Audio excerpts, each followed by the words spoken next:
That was 100% my fault. I was the one that sort of did very little due diligence on the financial advisor company. 300 grand out, which as you can see covers more than the 180 and the 85. We're actually going to come out of that with a profit.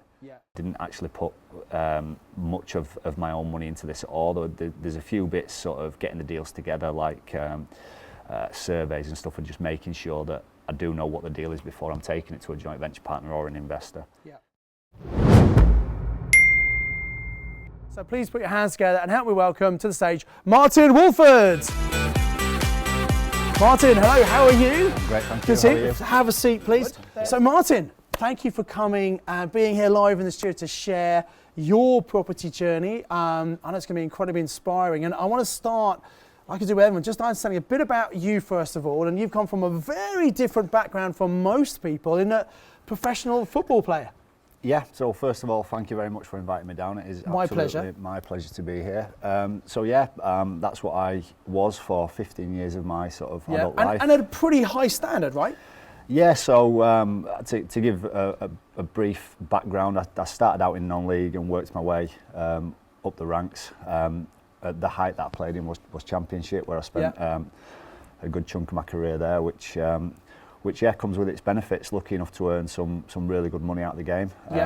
Lucky enough to play with some really good players, and my football career is something that I'm very, very proud of, and something that I can look back on with fond memories after finally retiring. Absolutely. And obviously, as a professional sports person, I think a lot of them are very conscious that at some point age will get the better of them, and the income will generally decline for professional sportsmen. You were well aware of that. So you were planning for the future, you're investing some of the money you were making, and I know that didn't quite go well, and I know you don't mind talking about it because it's a message you want to get out to certainly other football players. Do you want to talk a little bit about that?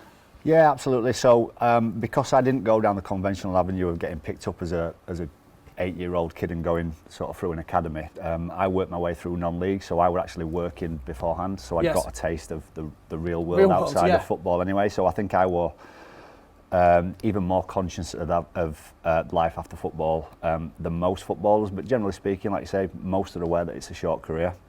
But I certainly was aware, and I was putting plenty of money aside, most of which I was giving to a financial advisor at the time, thinking that they're the experts. It's a smart thing to do, right? Yeah, being really sort of sensible with my money. Unfortunately, that didn't pan out. As you say, I don't mind talking about it whatsoever. So sort of 95% of my savings went to the financial advisor. He got me into a scheme that I didn't understand. It was a hotel scheme in Birmingham, actually, that went into liquidation. And there were lots of footballers involved in this as well, weren't there? Yeah, quite a few of us. A few of us have pulled together, and we're still fighting the case on that, to be honest, because there was sort of negligent advice involved in that. But one of the messages that I speak about on the pin circuit and openly is that was 100% my fault. I was the one that sort of did very little due diligence on the financial advisor company. I then also did very little due diligence on the scheme itself, just literally put my financial trust in, like the whole of my finances, just put that into their hands, which is a really silly thing to do. And that's really honest of you, and I think it's important. We always need to accept 100% responsibility for every decision we make, because it's our lives, right? But you know, and at the time, to be fair to you, I guess you didn't know what was a good deal, because you were taking the advice of the experts, and as you would think that would be the safe thing to do. So I think even if you are a tip for everyone, even if you are working with deal sources or you're putting money into other people's deals, you still need to know what makes a great deal, don't you? Absolutely, and now I'm sort of the flip of that. So due to the circumstances, when I started investing in property, like I say, the sort of 5 to 10% that I'd not given to the financial advisors, luckily for me, I'd started investing in property. Again, no investor knowledge at the time back then. It was just a sort of, my mindset was just an additional pension pot, somewhere else to put my money. All I knew you could do was buy, sell and rent. So sort of just jumped into that, really. And I was the funding in that. I'd partnered up with a builder friend of mine, so trade-based. They did the work, I was the funding. Yeah, great deal, right? Yeah, exactly. And the deals that we're doing worked well. It was just a slow process, but over time, because of my circumstances, my role's completely switched on that now. I'm having to rely on other people. Other people to put the money in. So we'll come to that in a moment. So again, so obviously you were still playing football. You put some money with the IFA. It's a little bit of money with your friend who was, and you were making money. You were doing projects, etc. So what was it that, again, I meet many people who are investing. They're getting results and they think they already know what they're doing. So what was it that encouraged you to come on Mastermind Accelerator? Well, after a couple of years of, as I say, doing decent deals, the deals themselves that we were doing worked well. We bought an old shop, turned it into 2 flats. Initially planning to flip it on. We actually kept hold of that. I've still got that one to this day, and refinanced it. So I was using a couple of strategies without knowing that there was strategy. I'd already joint ventured, and I'd already done a commercial to resi conversion. I'd already done a buy, refurbish, refinance, but I didn't know that's what we're doing at the time. Yeah. After that, we did a few flips, but it was a really slow process. By the time you've sort of gone through the finding the deal, purchasing the property, going through the refurb, and then refinance or sell, we were the best part of the deal. So it was really slow. It weren't until after a couple of years picking up Property Magic was the starting point, because it actually then opened his eyes. So actually, there's more stuff that you can do with property. So I started to get a little bit more sort of intrigued about what you can do. That led then to the networking events, the PIN meetings, and I did a few of your one-day training event. And I'd sort of at this point started, the mindset had changed on the education side of property, and also what could be achieved. So that's sort of how the process went. We've had people talk before about, they didn't really see the value of investing in themselves, because especially if they've already been doing getting results, well, I can work this out myself. Did you have that mindset? Or? I did initially, yeah, definitely did initially. Like I say, I were in a position to start with where investing in the first couple of deals didn't seem like that big of a risk, because I thought I was safe. I thought the money that I had was safe. So I were kind of willing to just jump and give it a go anyway. So I did learn a lot through trial and error and just doing the process. But then, in terms of investing in myself, it was something that I was very, very sort of, I had a poor mindset around. I didn't see it as, it was probably what a lot of people have actually. It's like, well, why would I spend all that money on the courses when I could just go and put it into a property? Absolutely, yeah. So my mindset definitely shifted on that, but it was a gradual thing through the books, and then maybe like one of the couple £100 courses. So it's like, oh, actually now I'm starting to see the value of these. I'm getting a lot out of this. So then it sort of stepped up right the way. As you know, then it led to the Mastermind Accelerator, and then for me the full program. And what was it on the 3-day Mastermind Accelerator that was the most beneficial to you? So the timing of that was as I'd just found out about this. About the bad investment, we'd already committed to it, so it weren't because of that we were already had that in the pipeline anyway. So that had hit me, and then the Mastermind Accelerator came along, and all of a sudden, like sort of instantly overnight, I'd gone from being the one in the partnership that had the money to all of a sudden being the one in the partnership that were absolutely struggling with money. Got it. So the big thing. We got a lot out of Mastermind Accelerator. Lots of things. Sort of open the eyes up to the different strategies that can keep you moving when your money's tied up or you've not got any money, such as rent to rent, purchase lease options, which we've utilised along the way. But the biggest mindset for me was how to leverage other people's money for a mutual benefit. Now, I found that really hard to grasp because I'd always been the one with the money. And as much as I were willing to sort of invest in my business partner at the time and partner up with him and be the funding, I still found it really alien to be the other side of that. Yeah. And it did take me a long way to get out of my own way on that one and switch the mindset to being sort of, actually I'm helping these people as well. Yeah. Like the business partner was helping me initially, because he was the work, he was the trade based. Once I realised the flip of that, I have learnt enough now to be a huge benefit to other people, and that's grown along the way with all the courses that I've done. And I know that you actually met some of your first joint venture partners who put the money in actually on the Accelerator course, right? Yep, I did. Neil and Kerry from Homes and Hearts, met them on Mastermind Accelerator, and we've done a number of deals, and we're still working together. Yeah. And I think because because it's a paid course and it's an intensive course, you really get to know those people well, and there's a lot of trust, and also, you're mixing with the right kind of people who've got money. Exactly that. The 3 day for me, I love the total immersion of it. You're there from morning till sort of late afternoon in the course, in the breaks. You're talking about what you've just learned, so there's a buzz about it. And then even in the evenings, then you're going out, you're having dinner with the people that you're meeting. So you do get really close to people quite quickly in that environment. And yeah, I love it. You come away from there like absolutely mind blown, but you've got this buzz about you as well of wanting to just sort of go out there and do it. And was it that connection with those people that you kind of want, why you then did Mastermind? Yeah, I'd say so, definitely. The reason it took me so long to go on Mastermind is, as you were aware, when I did the Accelerator, I was still in full-time football. Yeah. So I guess the timings didn't really work well for you, did they? Kind of actually to do the physical workshops were when you were playing football. Yeah, exactly. And to take a Friday or a Saturday off just wasn't something that I could commit to do. But what it did allow me to do, which had its benefits when I came to do the full Mastermind, was I had a good few years applying what I'd learned from Mastermind Accelerator. So you just did the 3 day course, got value from that, went out and applied lots of that, made some more money, and then you almost made money to reinvest back in yourself, didn't you? Exactly that, yeah. And that was the mindset around it. It's like, right, well, I can't do the full Mastermind yet, but I'm going to make pay with all the stuff that I've learned along the way. And I often look back of which way around I would do it. I don't think my Mastermind year, it would be hard to say. I'm not sure my Mastermind year would have been as successful if I'd have not already been applying it, because I went into that with a lot of momentum that the guys worked as well. Yeah, exactly. But having said that, if I'd not had the 4 or 5 years gap in between Mastermind Accelerator and the full Mastermind, then possibly where I am today, I'd probably be ahead. So it's hard to tell, isn't it? It is hard to tell, but I definitely got enough out of Accelerator to then go out and apply and do it on your own. Yeah, absolutely. Yeah, a lot of people think, oh, do I have to? No, you don't have to do Mastermind. A lot of people want to do it because they want the support of the network, but you get enough on Accelerator to just go and do it, right? Yeah. Let's talk about some of the deals that you've done then, Martyn.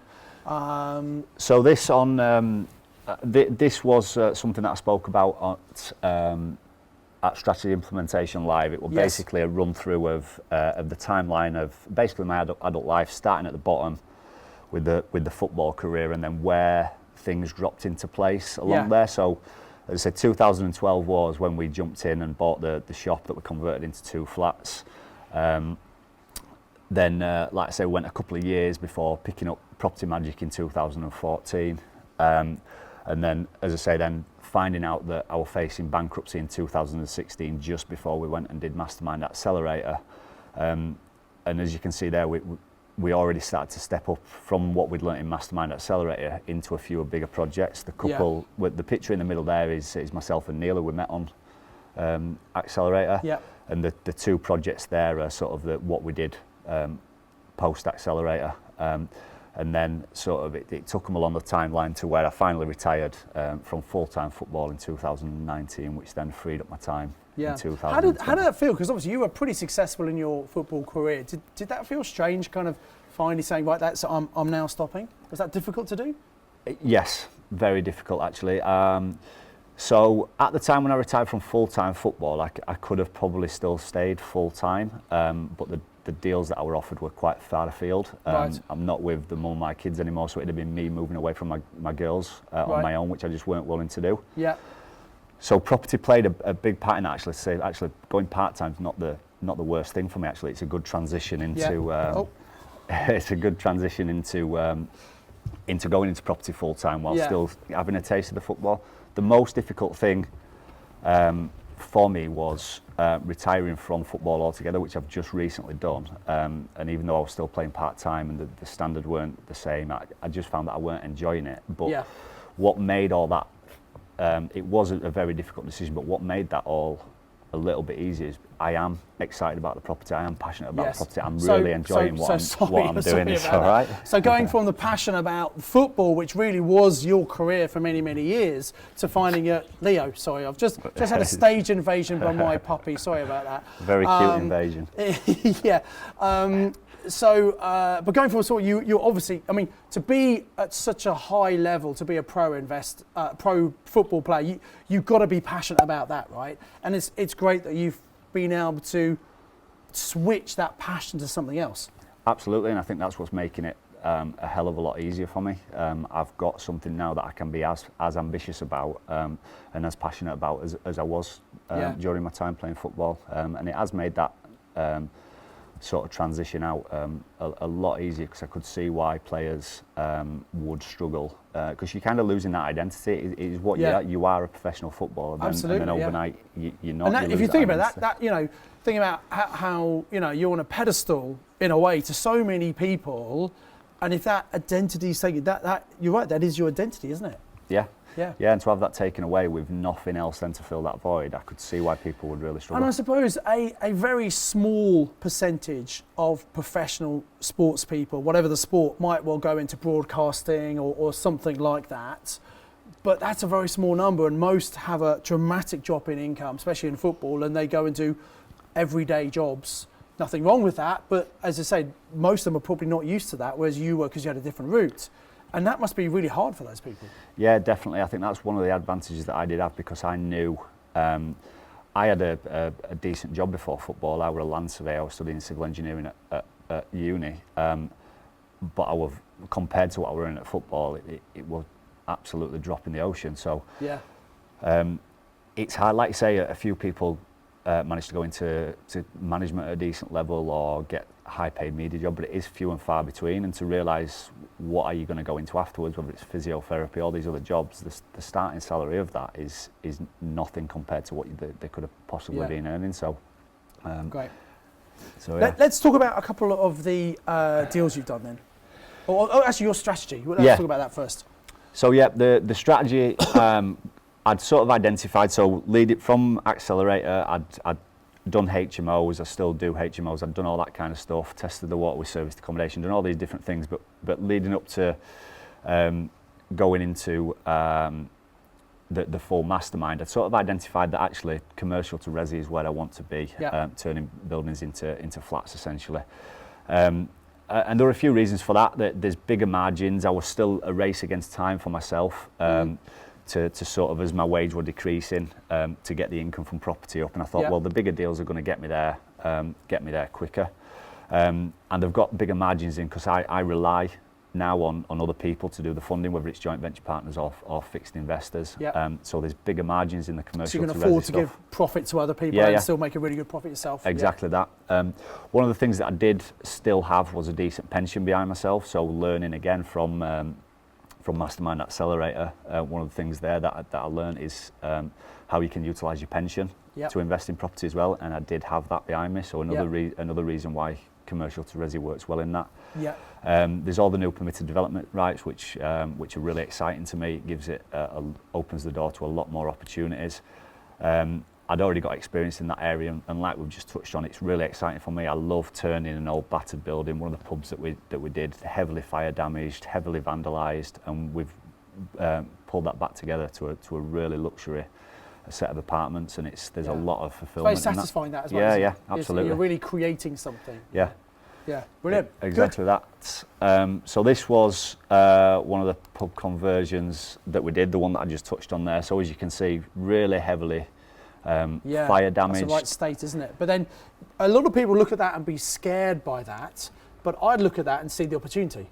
Exactly what I did. This property had been on the market, had been taken back off, it had been put into auction, not sold, come back off, and everybody, the reason is because everybody were walking into that room in particular. It's the middle picture where the fire had actually happened. Basically, kids had put all the furniture from the residential part into that room and just set it on fire. You could see right up to the rafters. It looked horrendous. But what no one had actually done is checked what structural impacts that had had. So I got my builder out, got my architect with a structural guy out, and just had a check, and there was nothing that fire had done that had impacted structurally. The roof itself was fine. We just we put a couple of additional timbers in the roof space just as a precaution, but the structural guy said we didn't even need to do that if we didn't want to. We just did it because it were open and we could. So in terms of what that was, like you say, people are seeing that as, oh, I'm not touching that, whereas I saw it and thought, well, there's a huge opportunity there, especially you see the the price that we ended up paying, £85,000 for a building of that size. That's crazy low price. Nothing. And I know this was because obviously we talked about this a lot through Mastermind. This deal was on and it was off, and you were very persistent here, weren't you? I mean, a lot of people would have given up probably a long time ago. Yeah, exactly. And then the numbers sort of from there speak to themselves. 180 grand on development. The end value, 400,000. So we're just in the process now of refinancing that, which will pull 300 grand out, which, as you can see, covers more than the 180 and the 85. We're actually going to come out of that with a profit. Yeah. So you're getting cash in your pocket plus a load of property with none of your money invested. Yeah. Exactly that. Then we've got the mortgage costs and other costs. I've not put management on there because I own the management company as well. So we're sort of set to. I've got a sourcing element. I oversee the development, and then I've got the management arm on the back end, and that was purposely designed because I knew I needed other people to invest, and if the other people needed to be involved in any way, then it kind of takes a little bit away from what we're trying to offer. So I've put all that together so the investors don't have to lift a finger. I've got everything in hand. Yeah, great. And yeah, the monthly rent, we're totally full now, so that figure is bang on accurate. So like I say, when the mortgage drops, we'll be making a profit of £1,460, which, as you can see, is an infinite return on investment because there's no more left in. And just look how amazing that looks now. That's great. The picture actually was when I finished the Mastermind year. That I said that's completely finished now. They're finished and let out. So I wish I'd have changed the slides and just showed what it is now. But you can see what we've done. But you already see the difference, though, can't you? Yeah, and those pictures coincide the rooms that's at the side of them. So you can see the room with heavily fire damaged. That's now a really luxury. It's a huge luxury bedroom with an ensuite. Yeah. So. Yeah, again, like I say, really proud to take something like that, as you can see the state of it on the left-hand side, to then finish with what we've got. Yeah, it's great. It's something that excites me. We're already on with the next ones, and it's being able to do that again and replicate it is something that I'm really passionate about. Brilliant. And did you have another one we want to talk through?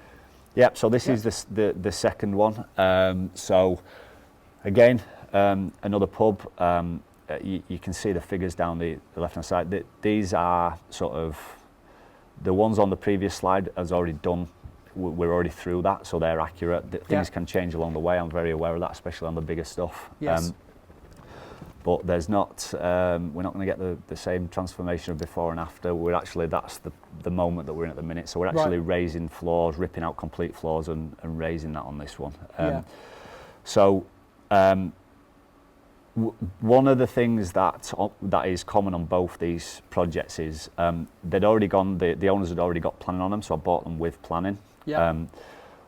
With a lot of that stuff, the owners generally, if they don't really know what they're doing in property, they will go the laziest way through planning. Yeah.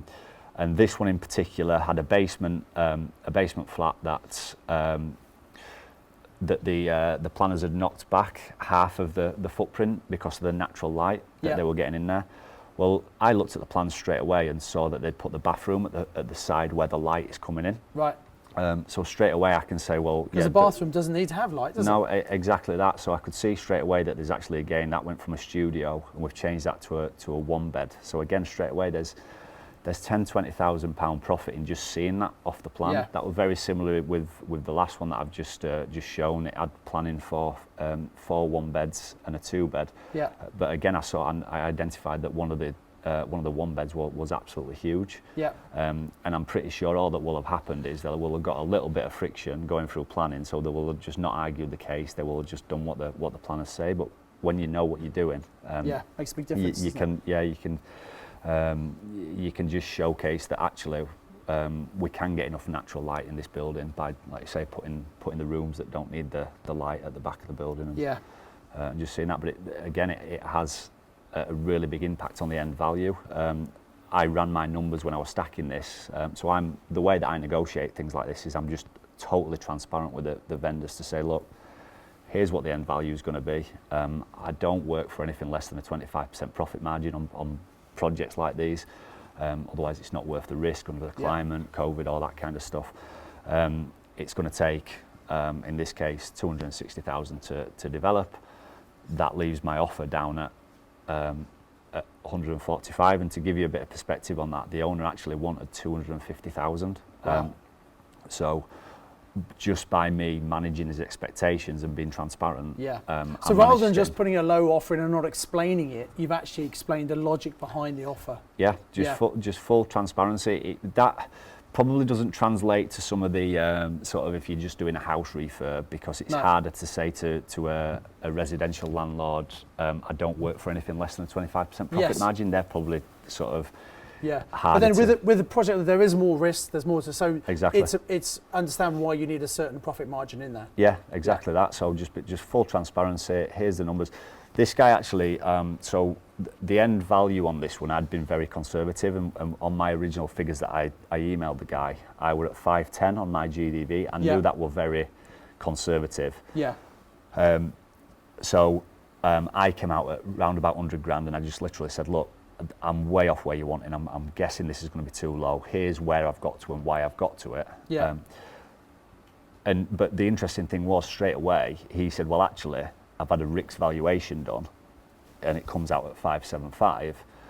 So that means, and he ran my own calculation back Oh to me. really? Oh okay. And from there, so then straight away I'm thinking, well, he's now a lot more open to, he now Yes. knows that 250 grand is highly unrealistic. Yeah. So we're more sort of willing to talk. Yeah. And I guess and also again- that shows your professional nature. The fact you are being very open and sharing things, it shows that you're not just making this up. You actually know what you're talking about. Yeah. Which also gives credibility. Yeah, exactly that. And, Yeah. and like I say, it is often managing expectations, especially like the residential market at the minute's gone crazy. So people sort of, this one, for example, the reason he were at 250,000 is because there were a house on the same street that had sold for that price, and this Right. the footprint of this building was sort of twice as big. Okay. So we were like, well, that must be worth that. Got it. So Right. just explaining to him that, yeah, but actually that house was done, whereas this needs all the work. Yeah. £260,000 worth of Yeah. cost. Yeah. Again, just explaining it and just being transparent, and just I approach most of the things that I do just with an open book. Yeah. And I feel that really works well, because it shows Yeah. honesty, transparency, and then, like you say, then it gives you that credibility that actually you do know what you're talking Absolutely. These are great examples. Let's talk about some top tips. If you've got some tips you would... actually, let's talk about your overall... Yeah, this is exciting. Your overall summary, what you've done on your mastermind journey. Yeah, so I mean, this was quite emotional actually, putting this together, because I'd not until you asked us on the day to then go and put that down pen to paper and see what we've actually done. It were quite surprising, even though I sort of knew the stuff that I was doing, just putting it down on paper were quite. You sometimes don't realise how far you've come and how much you've done. Exactly that, and I'd been in this battle, this race against time for such a long time, to then actually come out of this with being able to see this. And a lot of this stuff is pipeline, as we've just seen there. The next one is in process. We've got one that, and so my job now is basically all the stuff that we've got in the pipeline. Yeah. Just see that through, Delivering like all we that, have, yeah. like we have with the. So these are Amber. not all completed projects. There's No. a whole pipeline you've got. Yeah. No, yeah. So yeah, again, just wanted to sort of stress that. Yeah. But if I get everything and produce on everything that we've gone, then the total GDV, 4.2 million, it was quite staggering for me to see that. And again, it's the exciting thing is, because I was lucky enough early on in my career to earn some good money. Yeah. This is like sort of, I can quite easily see that how in a short space of time I'm going to get back to where I was with that. So yeah, everything that I did would joint venture. Everything that I did as well was fully funded by other people. Like, so I didn't actually put much of my own money into this at all. There's a few bits sort of getting the deals together, like surveys and stuff, and just making sure that I do know what the deal is before I'm taking it to a joint venture partner or an investor. Yeah. But yeah, the total equity is going to be over $1 million. My split is on the right hand side. I flipped a property in that time as well, which again is a great way to just release some capital, and sometimes cover, if you have got money left in on the back there, it's a good way to cover that. Other one-off income, so I sold one of my oldest HMOs. Was starting to get to a point where the hassle just weren't quite, and I know you talk about yourself, like selling off your worst property. Selling, just to share that, if you've got a good amount of property, selling, looking at your portfolio, and with a really critical and an honest eye, saying, look, okay, what is, because sometimes I've got properties that I bought over the years which seem like a great idea at the time, knowing what I knew at the time, but what I know now, they're not such great deals. Someone might sell the one that's the worst performing one, or they might have the most capital tied up, take that money, pay the tax, and reinvest it in a better property. So yeah, use the tax advantage each year. Yeah, definitely. Exactly that. And this one weren't actually the worst performing in terms of figures, but it was the worst performing in terms of the hassle that we're getting from it worth the thing. And like I say, it had plenty of capital, so we sold that off in the year as well. So the ongoing cash flow that we're going to be generated once everything's gone full circle is 15,800 a month, which again it comes back to the exciting amounts that. So that's like 180 a year. Exactly, yeah. And it's not sort of where I was at the height of my career, but it's getting to that point. I can see that if I can't continue down this path, then I'm going to be there pretty quickly. In addition to that, as I say, I'd purposely set up a sourcing business and a management company as well as part of the strategy, which generated 40,000 in its first 6 months. I partnered up with someone that were already in the business there, so already had the momentum, so we got that off the ground and running pretty quickly. So, I mean, one of the things that I touched on in terms of sort of tips and things, one of the things that I came into property, I mean, there's people coming to property from all different jobs and circumstances, and some people come in like they might be a builder, they might be an estate agent, so they might have some noticeable transferable skills that come into property. I didn't think I had any transferable skills. I come from football, like what was that? But the thing is, what I realised, that particularly coming through Accelerator and Mastermind, was actually success is pretty same no matter what you're in. I've got a really good team around me, which is the importance in football when you're doing that. So I'm relying heavily on that. It's about showing up day in, day out. Like I said, there's days when you're looking out onto a training ground, it's peeing down the rain. You don't feel like doing the thing that necessarily. And again, that translates into property. There's days where you don't feel like sending the landlord letters out or doing this, doing that. But you just stick to that process and you just be dedicated and committed to everything, and it shows that you can just be successful in whatever. It starts to making that commitment though, doesn't it? Exactly. Am I going to do this? As I said right at the beginning of this training, how important is it to you to achieve the financial success you want to achieve, and what are you prepared to do? Are you prepared to go out on the pitch on a rainy day and practice? Because that's what you need to do to get the results, right? Exactly that. Yeah, brilliant. Martyn, it's been fantastic. It's been an incredible journey you've had. You should be really proud of what you've done, and particularly where you came from, where at one point you were almost faced with bankruptcy, which would be enough to wipe a lot of people out. You said, no, I'm not going to do that. You found a way, you just persisted, and you're a real inspiration to many people, I'm sure. So thanks so much for sharing. Thank you very much, and thank you for having me. Let's hear from Martyn. Thank you so much. Martyn, well done. Thank you. Thank you very much. Brilliant. I do hope you enjoyed watching this video. If you enjoyed it, I highly recommend some live online training that we're doing. All you have to do is click on the link below to get full details. And the great thing about live training is obviously we can interact, you can ask me questions, and we can answer them live in the moment. So come and click on that live online training. I look forward to you very soon. In the meantime, I've lined up another video I think you're going to find very useful. So invest with knowledge, invest with skill.